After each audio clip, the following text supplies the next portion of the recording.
Hi നമസ്കാരം. NIOS +2 മലയാളത്തിൻ്റെ mark ഡിസ്ട്രിബ്യൂഷനെ കുറിച്ചാണ് നമ്മൾ ഇന്ന് ഈ ഒരു വീഡിയോയിൽ ഡിസ്കസ് ചെയ്യുന്നത്. നിങ്ങൾക്കറിയാം +2ൻ്റെ എക്സാമിന് ഇനി വളരെ കുറച്ച് ദിവസങ്ങൾ മാത്രമേ നമ്മുടെ മുന്നിലുള്ളൂ.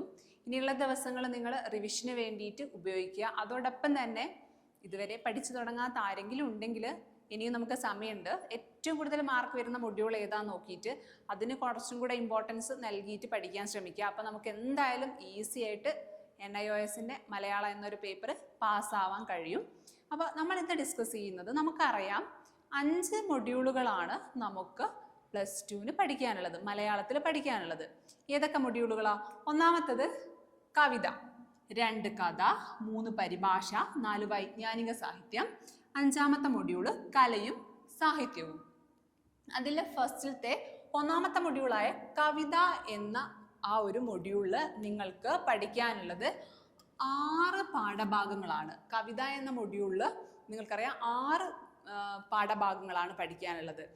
കാലമില്ലാത്ത കാലം, അങ്ങനെ കുറേ കവിതകളുണ്ട്, നിങ്ങൾക്കറിയാം, നിങ്ങൾ പഠിച്ചതായിരിക്കും. അതിൽ 6 പാഠഭാഗങ്ങൾ നിങ്ങൾ പഠിച്ചു കഴിഞ്ഞാൽ നിങ്ങൾക്ക് 31 മാർക്കാണ് ലഭിക്കുന്നത്. ഓക്കെ.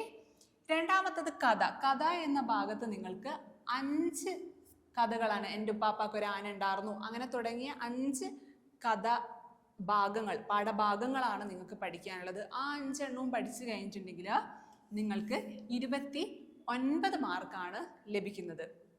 രണ്ടാമത്തെ പരിഭാഷ. പരിഭാഷ ഒരൊറ്റ ചാപ്റ്റർ മാത്രമേ നമുക്ക് പരിഭാഷ എന്നതിൽ പഠിക്കാനുള്ളൂ. ആ ഒറ്റ ചാപ്റ്റർ പഠിച്ചു കഴിഞ്ഞിട്ടുണ്ടെങ്കിൽ നിങ്ങൾക്ക് 6 മാർക്കാണ് ലഭിക്കാൻ പോകുന്നത്. ഈ വൈജ്ഞാനിക സാഹിത്യം എന്ന ഭാഗത്ത് 5 ചാപ്റ്ററുകൾ പഠിക്കാനുണ്ട്. ഈ 5 എണ്ണം പഠിച്ചു കഴിഞ്ഞിട്ടുണ്ടെങ്കിൽ 26 മാർക്കാണ് എക്സാമിന് കിട്ടുന്നത്.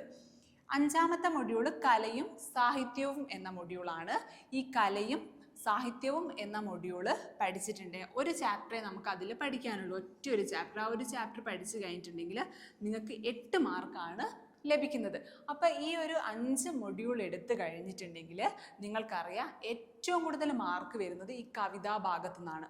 ഇത് ഏതൊക്കെ പാഠഭാഗങ്ങളാണെന്നുള്ളത് ഞാൻ ഇതിന് ബാക്കിയായിട്ട് ഡിസ്കസ് ചെയ്ത് തരാം നിങ്ങൾക്ക്. അപ്പോൾ ഇതിൽ ഏറ്റവും കൂടുതൽ മാർക്ക് വരുന്നത് കവിതയിലുള്ള 6 ചാപ്റ്ററുകൾ പഠിച്ചിട്ടുണ്ടെങ്കിൽ നിങ്ങൾക്ക് 31 മാർക്ക് കിട്ടും. അതോടൊപ്പം നിങ്ങൾ ശ്രദ്ധിക്കേണ്ട മറ്റൊരു കാര്യം, ഇവിടെ നമ്മൾ കണ്ടു 8 മാർക്കിൻ്റെയും 6 മാർക്കിൻ്റെയും ഓരോ പാഠഭാഗമുണ്ട്. പരിഭാഷയിൽ ഒറ്റൊരു ചാപ്റ്ററെ പഠിക്കാനുള്ളൂ, അതുപോലെ തന്നെ കലയും സാഹിത്യവും അതിലും ഒറ്റ ചാപ്റ്ററെ പഠിക്കാനുള്ളൂ. അപ്പം നിർബന്ധമായിട്ടും അത് രണ്ടും എന്തായാലും നിങ്ങൾ എന്ത് ചെയ്യുക, പഠിക്കുക. അത് പഠിച്ചു കഴിഞ്ഞാൽ നിങ്ങൾക്ക് 6ഉം 8ഉം മാർക്ക് എന്തായാലും ലഭിക്കും. അതോടൊപ്പം തന്നെ ഈ കവിതാ ഭാഗവും നന്നായിട്ട് പഠിച്ചു കഴിഞ്ഞിട്ടുണ്ടെങ്കിൽ മലയാളം എന്ന സബ്ജക്റ്റ് നിങ്ങൾക്ക് ഈസി ആയിട്ട് പാസ്സാവാൻ കഴിയുന്നതാണ്. ഇനി നമ്മൾ എന്ത് ചെയ്യാം, നമുക്ക് കവിത എന്ന ഭാഗത്ത് ഞാൻ പറഞ്ഞു, കവിതയ്ക്ക് നമുക്ക് ടോട്ടൽ 31 മാർക്കാണ്. അതിൽ ഏതൊക്കെ 6 ചാപ്റ്ററുകളാണ് പഠിക്കാനുള്ളത് നമുക്കൊന്ന് നോക്കാം.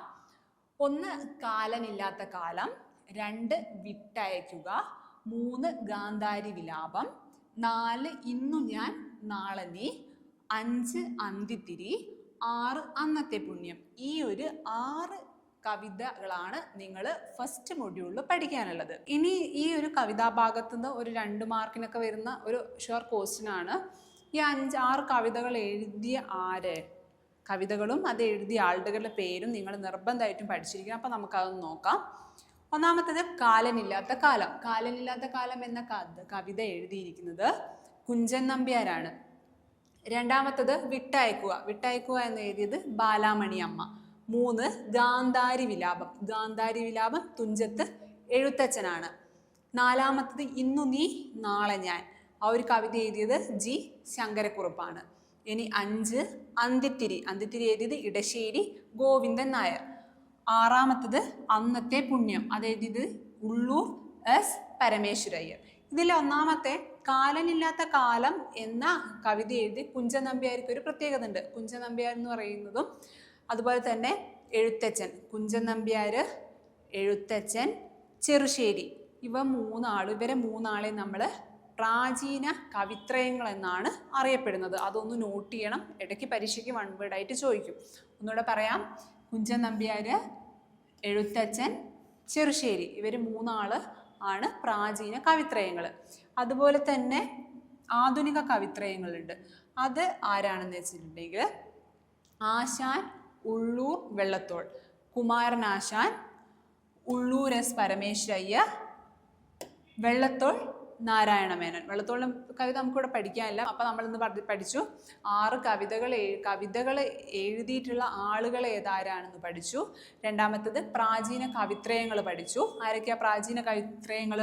കുഞ്ചൻ നമ്പ്യാർ, എഴുത്തച്ഛൻ, ചെറുശ്ശേരി. പിന്നെ നമ്മൾ ആധുനിക കവിത്രയങ്ങൾ പഠിച്ചു. ആരൊക്കെയാണ്? ആശാൻ, കുമാരനാശാൻ, ഉള്ളൂർ എസ് പരമേശ്വരയ്യർ, വെള്ളത്തോൾ. ഓക്കെ, ആധുനിക കവിത്രയങ്ങൾ അത് മറന്നു പോകാൻ പാടില്ല.